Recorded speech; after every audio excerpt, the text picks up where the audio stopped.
People have made creatures throughout history that show our deepest fears and worst urges. The werewolf is a strong emblem of the beast inside humans, the fight between civilization and savagery.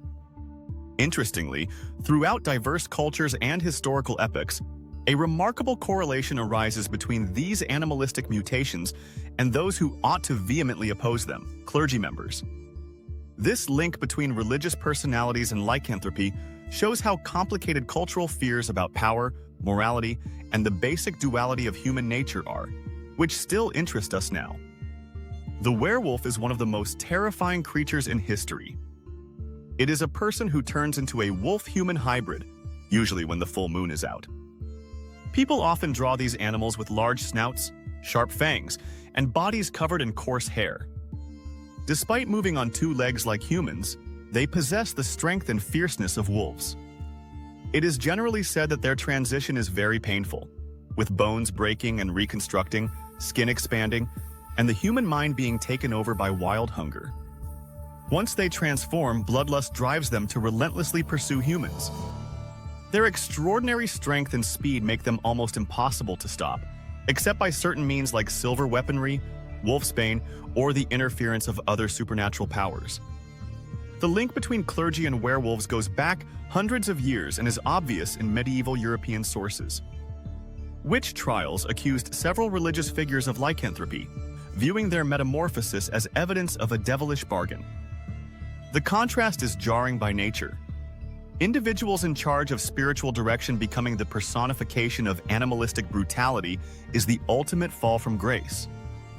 This relationship played on people's fears of corrupt clergy who might look holy on the front but have horrible thoughts on the inside. Such an arrangement was a common theme in civilizations where the church had a lot of authority but occasionally didn't live up to its moral ideals. The werewolf-priest is the most extreme example of this hypocrisy because he literally wears two skins. In medieval werewolf stories, priests would change into werewolves as punishment for their sins or because of demons. The 12th century Narratio de Arturo narrates the story of a priest who turns into a wolf every week as punishment from God for his misdeeds. In the same way, Gervase of Tilbury's Otia Imperialia tells stories of priests who were cursed with lycanthropy after breaking sacred vows. These stories were meant to warn people about corrupt clergy and show how worried people were about the secret lives of spiritual leaders. The idea became so popular that Pope Innocent VIII's famous 1484 bull Summis Desiderantes Affectibus specifically named werewolves as threats to Christianity, which is ironic because it set an official church position on creatures that would later be strongly associated with its clergy. There are several stories about werewolf priests and monks in European folklore. People in France used to believe that the loup-garou was a demon-possessed priest. Sometimes, Norse sagas told stories of Christian missionaries who turned into wolves as punishment for trying to convert pagans in dishonest ways. In Eastern European traditions, priests turned into werewolves after doing black masses or desecrating holy things. In the Polish story, Father Konstanty, a priest, turns into a wolf every full moon after being cursed by a witch whose daughter he had mistreated. He uses his lycanthropic form to protect his parish from evil while simultaneously grappling with his own hideous nature. Current books and movies breathe new life into this thematic link. Stephen King's Silver Bullet, which is based on his short story Cycle of the Werewolf, has one of the most remarkable ties between a clergy member and a werewolf.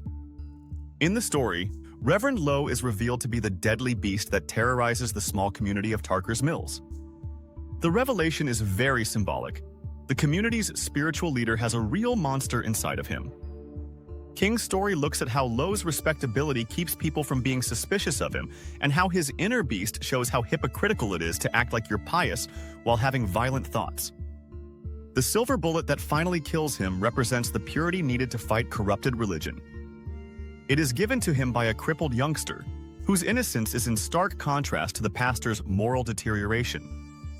Other pieces of art have kept this trend going. In the 1981 movie The Howling, a psychiatrist who seems to help people control their impulses is actually the leader of a group of werewolves. In the 2000 movie Ginger Snaps, a guidance counselor has ties to werewolves, which aligns with the concept of authority figures whose animalistic nature contradicts their roles as counselors. The TV show Hemlock Grove recently had a religious group that had to hunt werewolves while keeping their own magical mysteries. These modern readings preserve the fundamental conflict between spiritual authority and primal instincts, while recontextualizing it to address contemporary concerns with institutional power and hypocrisy. Several hypotheses attempt to explain the close connection between clergy and lycanthropy. The psychological interpretation posits that werewolf traditions symbolize worries regarding concealed tendencies, with clergy embodying ideal conduits for this concern due to their heightened moral authority. The higher the pedestal, the more stunning the fall. Anthropologists observe that in civilizations where the church wielded significant influence, werewolf narratives served as a vehicle for indirect critique of that authority, articulating anxieties over religious leaders who may exploit their roles. The transforming essence of both spiritual calling and lycanthropic curse illustrates a connection. Both entail a fundamental alteration in identity and character, albeit in contrasting directions. Historical circumstances offer more understanding of this link. During times of theological turmoil, such as the Protestant Reformation, allegations of lycanthropy were occasionally used as religious propaganda, with rival Christian groups portraying each other's clergy as genuinely horrible. The werewolf trials in Franche-Comté, France, in the 1600s happened at a time when religious tensions were high and several local priests were accused of wrongdoing. Some researchers think that conditions like porphyria, which can make people sensitive to sunlight and cause gums to recede, making teeth look bigger, may have affected clergy who lived in remote monasteries. Such conditions may have led to rumors of transformation when these people showed up in public with symptoms that matched werewolf descriptions. The continuous interest in linkages between clergy and werewolves in modern media shows that people are still worried about institutional power and concealed corruption.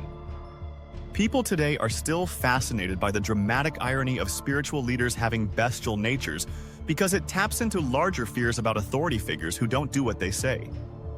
The werewolf priest represents worries that big organizations are hiding terrible secrets beneath respectable fronts.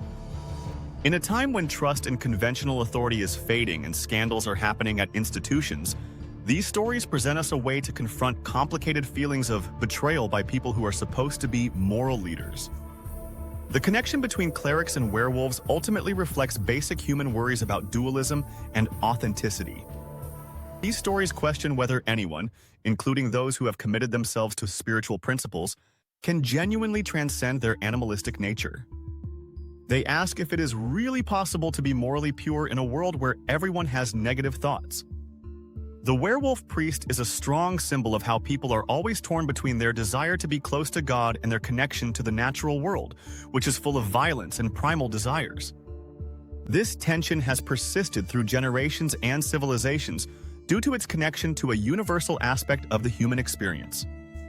When we look at the peculiar connection between clerics and werewolves in mythology and popular culture, we see something deep about ourselves. These stories show how complicated our relationship with authority is, how scared we are of being betrayed by people we trust, and how conscious we are of the thin line between civilization and savagery. The werewolf priest is still captivating, whether you see it in medieval manuscripts or modern horror movies, because it represents the paradoxes that lie in all of our hearts, the ability to rise above the spiritual level and fall back to the animal level. As long as we continue to navigate between our higher and lower natures, these stories will continue to evoke fear and shed light on the darkness within us.